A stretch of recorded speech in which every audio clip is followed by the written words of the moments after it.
Olá, começa agora mais um programa Destaque, que vai conversar sobre o ensino de educação à distância, uma modalidade de ensino que vem crescendo na esteira da revolução tecnológica. Mas aprender fora de sala de aula e a qualquer hora não é a novidade da internet. Programas de rádio e de televisão vêm levando o ensino aos diversos cantos do país. Para explicar melhor como funciona a educação à distância, nós recebemos essa semana o consultor do Programa de Educação à Distância da Faculdade Vale do Jaguaribe, professor José Rosa Abreu. Ele já foi secretário de Educação no Estado, presidente do Conselho de Educação e secretário do Trabalho e Ação Social do Estado do Ceará. Tudo bem, professor José Rosa? É um prazer recebê-lo em nosso programa. Tudo bem, Fabiana. O prazer também para mim e é com muita alegria que eu posso conversar um pouco com você sobre as diferentes questões que estão ligadas, a este problema da educação à distância. Ok, professor, para iniciar eu queria que o senhor desse a sua avaliação de como é que vem funcionando hoje esse tipo de ensino, o ensino de educação à distância no Brasil e especificamente no nosso estado do Ceará, já que vem nessa transição já há algum tempo do ensino presencial para esse ensino à distância, essa modalidade que já vem arrastando muita gente para esse tipo. Talvez por causa das experiências de trabalho e de vida que eu tive, seja como secretário de Educação, seja como secretário do Trabalho e Ação Social, eu me envolvi há bastante tempo com essas questões ligadas à educação à distância. Você se lembra que nós tínhamos na TVC do Ceará, na televisão cearense, um programa bastante difundido, de cursos feitos pela televisão. Já naquele tempo, quando eu era secretário de Educação, tive a oportunidade de fazer uma viagem ao Canadá, que era um dos países que desenvolveram com mais cuidado a questão da educação à distância, porque correspondia inclusive à necessidade daquele país, que tem muitas regiões isoladas e era preciso que a educação chegasse a todos os alunos pelo país afora. E eu sei que ali, discutindo todas aquelas questões, a gente observava que a educação à distância vinha não apenas como um problema para atender a populações isoladas, e isso continua a ser um ponto importante, mas também para atender a necessidades de interiorização, descentralização dos processos educativos, de modo que facilitasse às comunidades mais distantes, mas também a muitas comunidades urbanas, e hoje o problema é cada vez mais claro, que nós temos populações na cidade como Fortaleza, por exemplo, que têm dificuldade de se deslocar de um bairro na periferia para o centro da cidade, todos os dias, E sem dúvida nenhuma, a educação à distância, a gente está percebendo, pode convergir no entendimento perfeito com a educação presencial do passado para formar um todo que atenda às necessidades da nossa população. Eu vejo assim com simpatia, embora sabendo também da dificuldade e das dificuldades que esta modalidade de ensino apresenta. É um ponto que ela tem aí exigências muito claras do ponto de vista acadêmico, do ponto de vista pedagógico, do ponto de vista social e, sobretudo, do ponto de vista administrativo. Mas eu acredito que é algo que vem para ficar. É muito interessante que aqui no estado do Ceará, ainda esta semana, nós tivemos dois momentos importantes.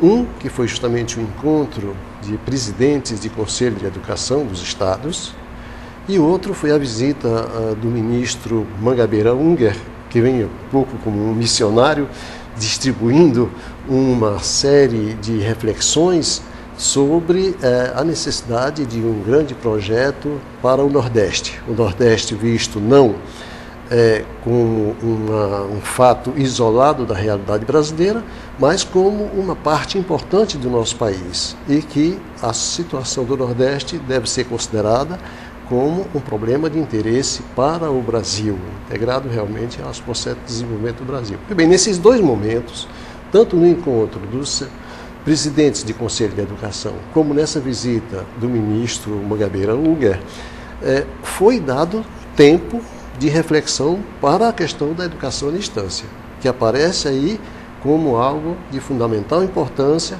para se incorporar ao processo de desenvolvimento do Nordeste em particular e, eu diria, ao desenvolvimento do nosso país.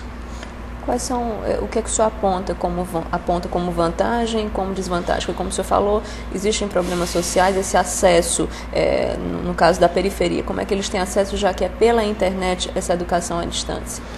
Você veja que essa revolução tecnológica, né, que está dando oportunidade de uso da internet a um número cada dia maior da população brasileira, da população cearense.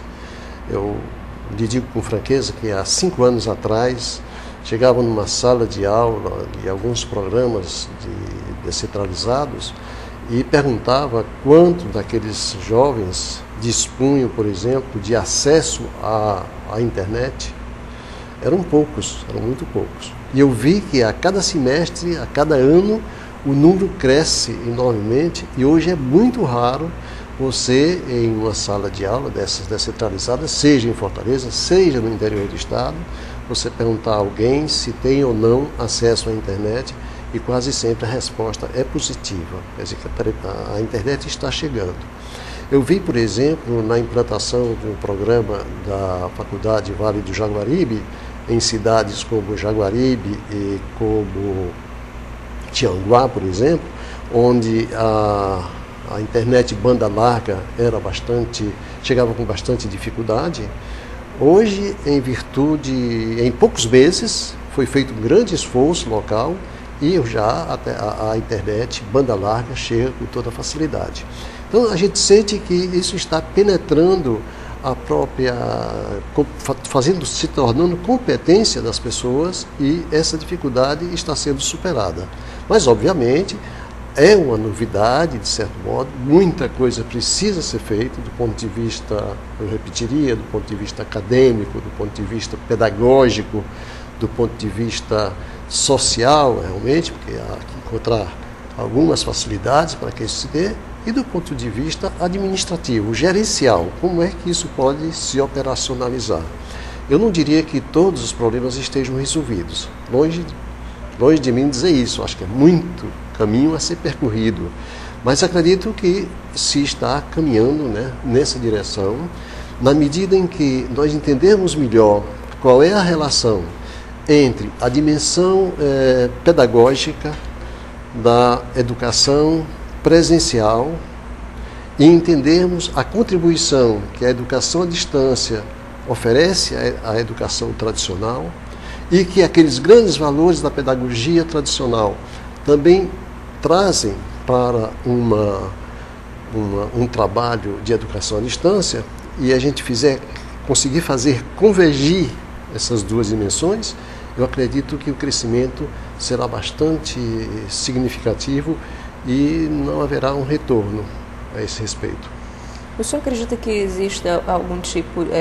como é que é feita a preparação dos profissionais? Existe alguma preparação específica? Porque o senhor falou da questão pedagógica, da situação acadêmica. Então, assim, o conteúdo que foi justamente a temática que o senhor falou que existiu a reunião dos conselhos agora esse mês de junho. Então, uma das temáticas foi exatamente essa, o ensino de educação à distância. Uma das precariedades era justamente isso, a questão do conteúdo, dos cursos, da preparação daquele que é o tutor.